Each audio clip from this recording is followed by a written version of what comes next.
सोचिए एक बार, एक बहुत ही भव्य इमारत है, एकदम चमकदार संगमरमर का फर्श, दीवानों पर सोने की नक्काशी, और वहां लोग पूरी श्रद्धा के साथ भगवान की पूजा कर रहे हैं।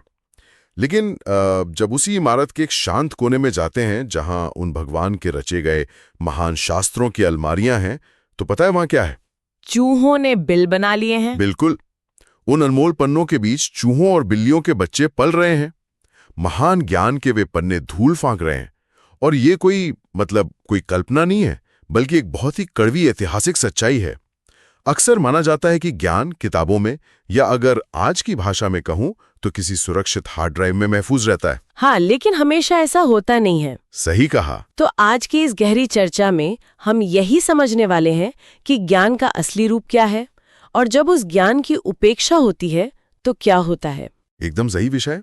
और आज का हमारा ये विमर्श मुख्य रूप से जैन धर्म के ऐतिहासिक ग्रंथों, महान आचार्य उमास्वामी और उनके कालजयी ग्रंथ तत्वार्थ सूत्र पर केंद्रित होगा, और कुछ ऐसी कथाओं पर भी जो मानव मनोविज्ञान को पूरी तरह से उधेड़ कर रख देती हैं। हमारा उद्देश्य यहाँ सिर्फ इतिहास की घटनाओं को दोहराना नहीं है। तो फिर असल उद्देश्य क्या है? हम ये डिकोड करने की कोशिश करेंगे कि कैसे ये प्राचीन ज्ञान नष्ट होने के कगार पर पहुंचकर भी सदियों का सफर तय करता है। विलुप्त होते ग्रंथ कैसे बिल्कुल नए और आधुनिक रूपों में हमारे सामने आ जाते हैं, और सबसे बड़ी बात, इन प्राचीन प्रसंगों में इंसान की फितरत की कितनी अचूक समझ छिपी है। जब हम प्राचीन ज्ञान के संरक्षण की बात करते हैं ना, तो मुझे वो डेटा लॉस वाला रूपक बहुत प्रासंगिक लगता है। आज अगर हमारा फोन क्रैश हो जाए और बैकअप ना हो तो लगता है जैसे दुनिया ही लूट गई। हाँ, सांसें अटक जाती हैं लोगों की। बिल्कुल। लेकिन इतिहास में तो साक्षात ज्ञान के पूरे सर्वर ही नष्ट हो गए। हम जानते हैं कि आचार्य उमास्वामी केवल अपनी एक ही महान रचना तत्वार्थ सूत्र के कारण अजर अमर हो गए। ऐसा ही कुछ आचार्य मानतुंग के साथ हुआ, जिनकी सिर्फ एक रचना भक्तामर ने उन्हें इतिहास में स्थापित कर दिया। लेकिन हर ग्रंथ इतना भाग्यशाली नहीं रहा। वही तो, साहित्य की उपेक्षा का जो सच गणेश प्रसाद वर्णी जी के संस्मरणों में मिलता है, वो सच में झकझोर देने वाला है। वर्णी जी का वो संस्मरण हमारी सामाजिक मानसिकता का एक बहुत बड़ा आईना है। उन्होंने पूरे भारत की यात्राएं की और समाज का बहुत करीब से अध्ययन किया। उन्होंने देखा कि समाज ने मंदिरों को तो भव्य बना दिया, मूर्तियों पर कीमती आभूषण भी चढ़ा दिए, लेकिन जो असल वैचारिक धरोहर थी, शास्त्र, उनकी घोर उपेक्षा की। मतलब उन्हें बस वैसे ही छोड़ दिया? हाँ, उन अनमोल पांडुलिपियों को पुराने बही खातों के साथ रस्सियों से बांधकर सीलन भरी अलमारियों में फेंक दिया गया। चूहों ने उन्हें कुतर दिया। इसका सीधा सा कारण यह है कि समाज ने ज्ञान को केवल एक भौतिक वस्तु या बस पूजा की सामग्री मान लिया। ये तो सबसे बड़ी विडंबना है। मतलब एक तरफ तो लोग उस शास्त्र के सामने सिर झुका रहे हैं, उस पर फूल और अर्घ्य चढ़ा रहे हैं, लेकिन दूसरी तरफ उसे खोलकर पढ़ने की जहमत कोई नहीं उठा रहा। और इसी उपेक्षा का सबसे भयानक उदाहरण है दक्षिण भारत की भूवलय ग्रंथ की वो घटना। ओह हाँ, जब मैंने इसके बारे में पढ़ा तो मुझे लगा जैसे किसी ने बहुत ठंड लगने पर आग तापने के लिए मोनालिसा की अनमोल पेंटिंग को ही चूल्हे में झोंक दिया हो। वो घटना सच में रोंगटे खड़े कर देने वाली है। हुआ ये कि एक घर में मेहमान आए हुए थे। उस जमाने में गैस या स्टोव तो होते नहीं थे। मेहमानों के लिए खाना बनाने के लिए घर की एक महिला रसोई में गई। अब चूल्हा जलाने के लिए उसे कोई कागज चाहिए था। बाप रे, मुझे पता ये कहाँ जा रहा है। हाँ, वो अज्ञानतावश उसी कमरे में गई जहां वो महान पांडुलिपि रखी थी, और बिना कुछ सोचे समझे उसने उस अनमोल ग्रंथ के पन्ने फाड़े और चूल्हे में आग लगा दी। ये सोचकर ही सिहरन होती है कि हजारों सालों का ज्ञान सिर्फ इसलिए राख हो गया क्योंकि किसी को चूल्हा जलाना था। जी, लेकिन उसी घटना में एक बहुत बड़ा मोड़ भी है।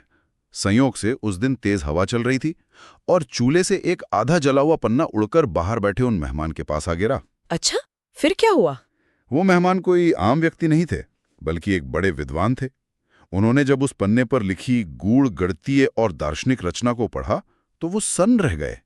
उन्होंने तुरंत घर वालों से वो पूरी रद्दी मांग ली, और इस तरह वो ग्रंथ पूरी तरह जलने से बच गया। वाह, ये तो किसी चमत्कार से कम नहीं है। बिल्कुल। ये घटना हमें बताती है कि जब तक हम ज्ञान को अपने जीवन में नहीं उतारते, उसका गहराई से अध्ययन नहीं करते, तब तक वो सिर्फ कागज का एक पुलिंदा है, चाहे आप उसे रेशम में लपेट लें या चूल्हे में जला दें। लेकिन यहाँ एक बहुत बड़ा सवाल उठता है मेरे मन में। अगर भूवलय जैसा ग्रंथ जलने से बच गया, तो बहुत से ऐसे भी होंगे जो सच में राख हो गए होंगे या जिन्हें चूहों ने पूरी तरह खा लिया होगा। इतिहास में जिक्र आता है कि आचार्य समंत भद्र का गंधहस्ती महाभाष्य नाम का महान ग्रंथ आज अप्राप्त है, खो गया है। हाँ, वो आज हमारे पास मूल रूप में नहीं है। तो अगर ये सारा डेटा हमेशा के लिए क्रैश हो गया, तो क्या उनका ज्ञान भी शून्य हो गया? हम तक वो वैचारिक निरंतरता कैसे पहुंची? यही तो मानव इतिहास और वैचारिक परंपरा की सबसे खूबसूरत बात है। ज्ञान कभी भी पूरी तरह नष्ट नहीं होता, वो बस अपना स्वरूप बदल लेता है। एक नदी की तरह अगर एक रास्ता बंद होता है तो पानी किसी दूसरी दिशा से अपना मार्ग बना ही लेता है। तो वो गंधहस्ती महाभाष्य का ज्ञान कहाँ गया? विद्वानों का स्पष्ट मानना है कि अगर हम आचार्य समंत भद्र का वो खोया हुआ ज्ञान खोजना चाहते हैं तो हमें उसे पुरानी खोई हुई किताबों के पन्नों में नहीं ढूंढना चाहिए। वो ज्ञान आचार्य उमास्वामी के तत्वार्थ सूत्र के सूत्रों में और रत्नकरंडक, श्रावकाचार जैसे अन्य महान ग्रंथों में पूरी तरह से घुल मिलकर जीवित है। और यहीं पर इस चर्चा का सबसे चौंकाने वाला मोड़ आता है। वो ज्ञान केवल पुराने धार्मिक ग्रंथों में ही जीवित नहीं है, बल्कि उसने आज के हमारे सबसे आधुनिक ढांचे में भी अपनी जगह बनाई है। इंदौर के विद्वान नेमीचंद जी का जो शोध है, वो तो जैसे दिमाग के सारे जाले साफ कर देता है। बिल्कुल, उनका शोध बहुत ही क्रांतिकारी है। उन्होंने साबित किया कि रत्नकरंडक, श्रावकाचार्य के श्लोक और हमारी आधुनिक भारतीय दंड संहिता यानी इंडियन पीनल कोड और भारतीय संविधान की धाराओं में बहुत गहरी समानता है। सही कहा।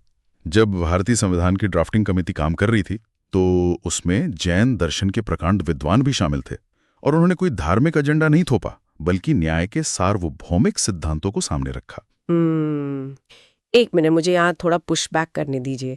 ये पचा पाना थोड़ा मुश्किल लग रहा है मुझे।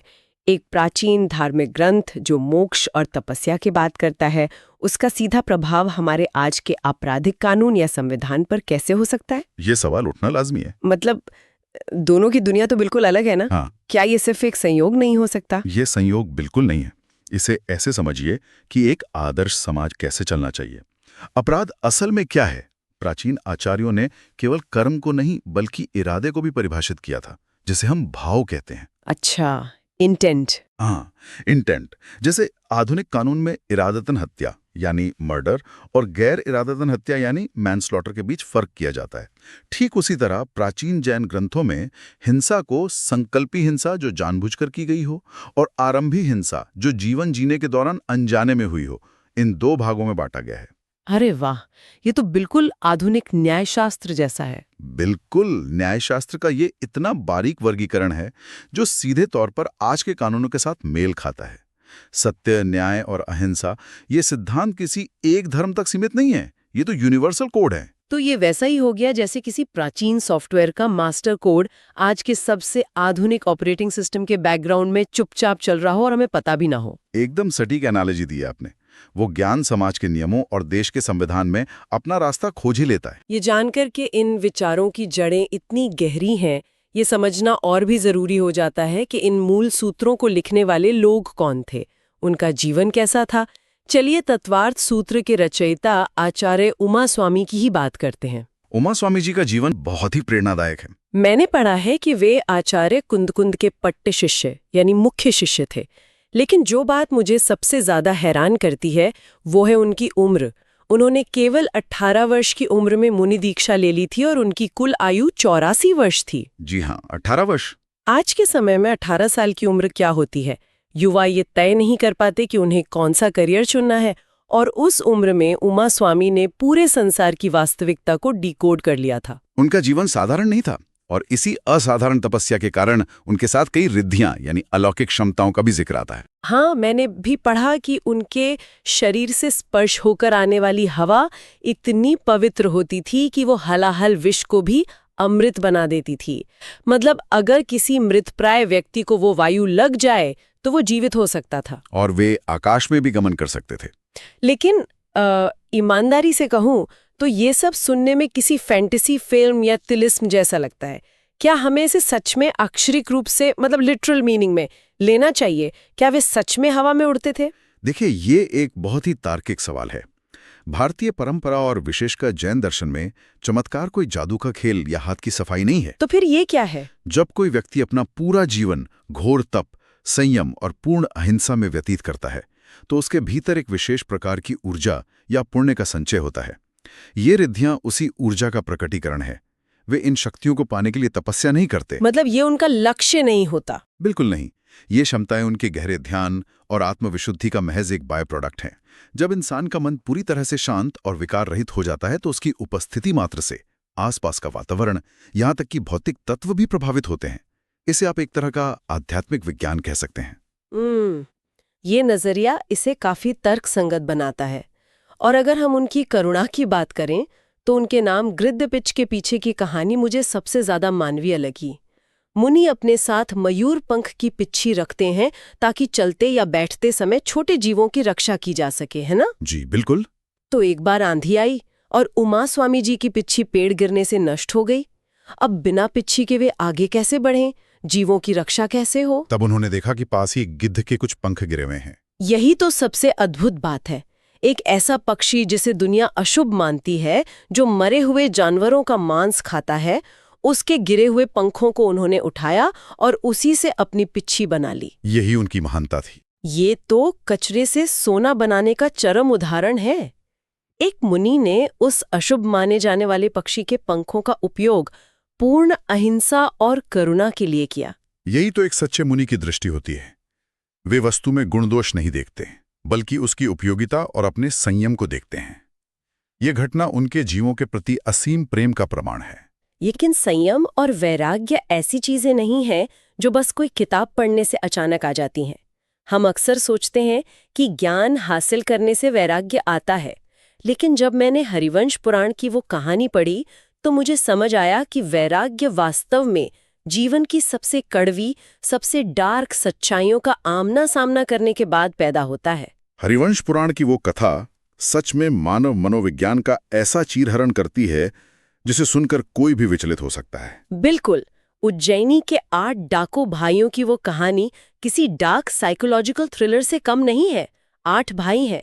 योजना ये है कि 7 शहर के अंदर चोरी करने जाएंगे और सबसे छोटा भाई बाहर पहरा देगा। और वो बाहर पहरा क्यों देता था? ताकि अगर सातों मारे भी जाएं तो कम से कम कोई एक तो बचे जो उनके परिवारों की देखभाल कर सके। उनकी यह योजना दिखाती है कि वे अपने परिवारों से कितना प्रेम करते थे। उनके लिए वे अपनी जान जोखिम में डाल रहे थे। लेकिन उस रात शमशान में जो घटा, उसने सब पलट कर रख दिया। एकदम। उसी शमशान में एक महिला की सांप काटने से मौत हो जाती है और उसका पति पागलों की तरह रोता हुआ, विलाप करता हुआ उसे वहां लेकर आता है। वो अपनी पत्नी के बिना जीने की कल्पना भी नहीं कर पा रहा था।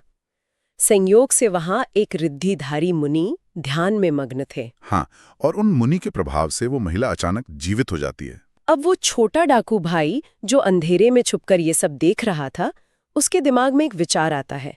वो सोचता है कि इस पति को अपनी पत्नी से इतना टूट प्रेम है, लेकिन क्या इस पत्नी को भी अपने पति से उतना ही प्रेम है? इंसान की फितरत को परखने के लिए वो डाकू उस महिला के सामने जाता है। डाकू के साथ भागने के लिए अपने ही निर्दोष पति को मारने की योजना बना लेती है। बाप रे! जब उसका पति उसके पास आता है तो वो उसे तलवार से काटने की कोशिश करती है। ये भयानक है। मतलब ये कहानी हमें सोचने पर मजबूर कर देती है कि हम जिन पारिवारिक रिश्तों को अटूट मानते हैं, जिनके लिए हम अपनी पूरी जिंदगी खपा देते हैं, वो एक पल में कितने खोखले साबित हो सकते हैं। बिल्कुल। उस छोटे डाकू ने आगे बढ़कर तलवार बीच में ही पकड़ ली। उसकी अपनी उंगली कट गई, लेकिन उसने उस बेचारे पति को बचा लिया और वो बिना कुछ कहे वहां से चला गया। जब सुबह सातों भाई वापस आए तो उस छोटे भाई ने ये पूरी घटना उन्हें विस्तार से बताई। उसने एक बहुत गहरा सवाल पूछा। हम जिन परिवारों के लिए, जिन पत्नियों और बच्चों के लिए रोज अपनी जान दांव पर लगाते हैं, क्या वे हमारे प्रति सच में वफादार हैं? ये सवाल तो किसी को भी हिला दे। हाँ, उसने कहा कि जब एक पत्नी जीवनदान पाने के कुछ ही पलों बाद अपने पति की हत्या कर सकती है, तो इस संसार के रिश्तों पर क्या भरोसा किया जाए? इस एक विभत्स धोखे ने उन 8 भाइयों को ऐसा झकझोरा कि उन्हें संसार से गहरी विरक्ति हो गई। उन्होंने चोरी का रास्ता छोड़ दिया और जाकर उसी मुनि के पास दीक्षा ले ली। लेकिन कहानी का मनोवैज्ञानिक समापन यहाँ नहीं होता। अच्छा, और भी कुछ है? बाद में जब वही मुनि, जो पहले सबसे छोटा डाकू था, विहार करते हुए घर में आहार के लिए जाते हैं, तो वो उसी पति पत्नी का घर निकलता है। अरे! सच में? जी हाँ। आहार देते समय जब उन दोनों की नज़र मुनिराज की उस कटी हुई उंगली पर पड़ती है तो वो तुरंत पहचान जाते हैं कि ये वही व्यक्ति है जिसने उस रात शमशान में जान बचाई थी। ओहो। ये पहचानते ही उन्हें अपनी नीचता और संसार की असलियत का बोध होता है। उस भयंकर अपराध बोध और ग्लानि से घिरकर वे पति पत्नी भी सब कुछ त्याग कर दीक्षा ले लेते हैं। ये कथा तो एक बहुत बड़ा भ्रम तोड़ती है। हम अक्सर सोचते हैं कि गुरुओं के पास या सन्यास में लोग तब जाते हैं जब वो जीवन से हार जाते हैं या उनका घर उजड़ जाता है। ये एक बहुत बड़ी गलतफहमी है। गृहस्थ जीवन और मुनि जीवन एक दूसरे के पर्याय नहीं बल्कि विपरीत हैं। कोई भी इंसान अवसाद या डिप्रेशन में आकर सच्चा मुनि नहीं बन सकता। तो फिर असली वैराग्य क्या है? दीक्षा लेकर वो जीवन से भागते नहीं है, बल्कि वो उस क्षणभंगुरता को समझकर अपने जीवन को एक नई, पारदर्शी और उच्च दिशा देते हैं। ये सच में गहरी बात है। लेकिन अगर हम आज के युग की बात करें, प्राचीन काल में लोगों में जो संयम था, जो आस्था थी, वो आज कहीं खो गई है। चमत्कार या आध्यात्मिक ऊर्जा पूरी तरह विलुप्त हो गई है। मतलब आज भी ऐसे संत हैं? बिल्कुल। कई ऐसे प्रसंग आते हैं जहां उच्च संतों के कमंडल के जल मात्र से असाध्य बीमारियां ठीक हुई हैं। लेकिन समस्या ये है कि आम इंसान का पुण्य और उसकी आस्था बहुत कमजोर हो गई है। हमारी जीवन शैली से वो पवित्रता ही गायब हो गई है जो इन शक्तियों को पोषित करती थी। इस पवित्रता का सबसे सटीक उदाहरण भोजन से जुड़ा है। पहले के समय में जब शादियों में पंगत बैठा करती थीं, तो एक पवित्र स्थान पर भोजन रखा जाता था। हाँ, लोग जमीन पर बैठकर खाते थे। कोई भी उसे जूठे हाथों से नहीं छूता था। बहुत मर्यादा के साथ परोसा जाता था। और सबसे बड़ी बात, उस भोजन में इतनी बरकत होती थी कि वो कभी कम नहीं पड़ता था। इसे ही प्राचीन ग्रंथों में रिद्धि का वास होना कहा गया है। जब भोजन शुद्ध भावों और मर्यादा के साथ बनाया और परोसा जाता है तो उसमें एक अदृश्य ऊर्जा होती है। और आज के बुफे सिस्टम को देखिए। वही तो। या हर कोई जूठे हाथों से सब कुछ छू रहा है। लोग खड़े होके बिना किसी मर्यादा के खा रहे हैं, प्लेटों में खाना छोड़ रहे हैं। वो बरकत, वो रिद्धि पूरी तरह से खत्म हो गई है। इसी संदर्भ में प्राचीन काल के शीशान और शीशक तत्व के सिद्धांत को समझना बहुत जरूरी है, जिसे आज हम लगभग भूल चुके हैं। शीशान, ये क्या होता है? शीशान का अर्थ है वो भोजन जो किसी साधु को आहार देने के बाद पात्र में बच जाता है। उसे साधारण भोजन मानकर फेंकना नहीं चाहिए, न ही उसमें अपने स्वाद के लिए अतिरिक्त मसाले मिलाने चाहिए। उसे उसी पवित्र रूप में प्रसाद समझकर ग्रहण करना चाहिए। अच्छा, मतलब जो बचा हुआ है वो प्रसाद है। बिल्कुल। और इसी से जुड़ा है अतिथि समविभाग का व्रत, यानी घर आए किसी अनचाहे बिना बुलाए अतिथि को सम्मान के साथ भोजन कराना। जब आप अपने भोजन का एक हिस्सा निस्वार्थ भाव से बांटते हैं, तभी आपके घर में सच्ची संपन्नता आती है। ये त्याग और संपन्नता वाली बात मुझे हमारे अंतिम और सबसे महत्वपूर्ण वैचारिक बिंदु पर ले आती है।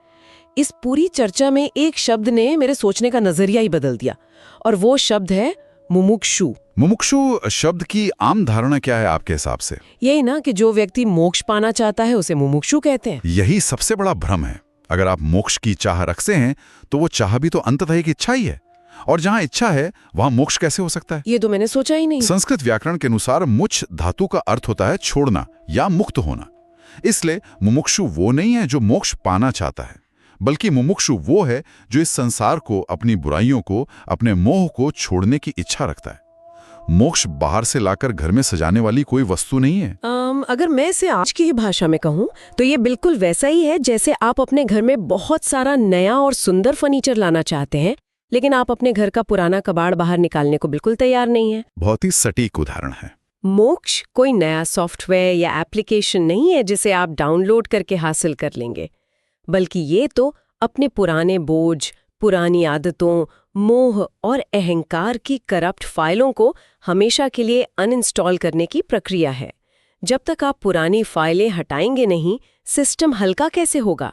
बहुत ही शानदार तुलना है ये।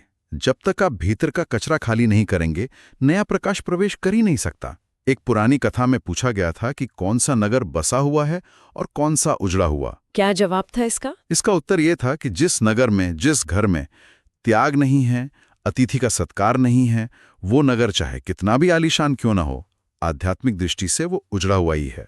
कमाल की बात है। तो चलिए आज की इस अद्भुत वैचारिक यात्रा को समेटते हैं। हमने इस विमर्श की शुरुआत इस डरावनी तस्वीर से की थी कि कैसे महान ज्ञान चूहों का भोजन बन जाता है या चूल्हे में जल जाता है। लेकिन हमने ये भी देखा कि सत्य कभी मरता नहीं। वो प्राचीन पांडुलिपियों की राख से उठकर आज के आधुनिक संविधान और न्याय प्रणाली तक का सफर तय करता है। और हमने आचार्य उमास्वामी की उस असीम करुणा को भी देखा, जहां एक अशुभ माने जाने वाले गिद्ध के पंख भी जीवों की रक्षा का माध्यम बन जाते हैं। हाँ, और हमने इंसान की फितरत का वो स्याह रूप भी देखा, जहां एक पत्नी के विश्वासघात ने 8 डाकुओं को जीवन की नश्वरता का पाठ पढ़ा दिया। और अंत में हमने ये समझा कि मुमुक्षु होने का असली अर्थ कुछ हासिल करना नहीं, बल्कि अपने विकारों को पीछे छोड़ना है। ये ज्ञान आज की इस भागदौड़ भरे युग में और भी अधिक प्रासंगिक हो जाता है, जहां हम सब कुछ समेट लेना चाहते हैं लेकिन कुछ भी छोड़ना नहीं चाहते। तो आज की इस गहरी चर्चा को हम यहीं विराम देते हैं, लेकिन जाने से पहले हम एक विचार साझा करना चाहते हैं। हम सभी अपने जीवन में शांति, सुख और सफलता पाना चाहते हैं। हम रोज प्रार्थनाओं में हाथ जोड़ते हैं कि हमें कुछ नया मिल जाए। बिल्कुल, हमारी लिस्ट हमेशा तैयार रहती है। हाँ, लेकिन क्या हमने कभी एकांत में बैठकर खुद से ये सवाल पूछा है कि इस नई शांति को पाने के लिए हमें अपने भीतर से आज, इसी वक्त, कौन सी पुरानी आदत, कौन सा पुराना अहंकार या कौन सी आसक्त छोड़ने की आवश्यकता है? शायद अगली बार जब प्रार्थना के लिए हाथ जुड़ें तो कुछ मांगने से पहले ये सोचना जरूरी है कि हम क्या त्यागने को तैयार हैं। और हाँ, अपने भीतर के उस अनमोल ज्ञान की सुरक्षा जरूर कीजिएगा। ऐसा न हो कि बाहर की भौतिक दुनिया समेटने के चक्कर में भीतर का वो असली ज्ञान कहीं हमारे ही अहंकार के चूहों का घर बन जाए। सोचने वाली बात है ना? चलिए, मिलते हैं अगली गहरी चर्चा में।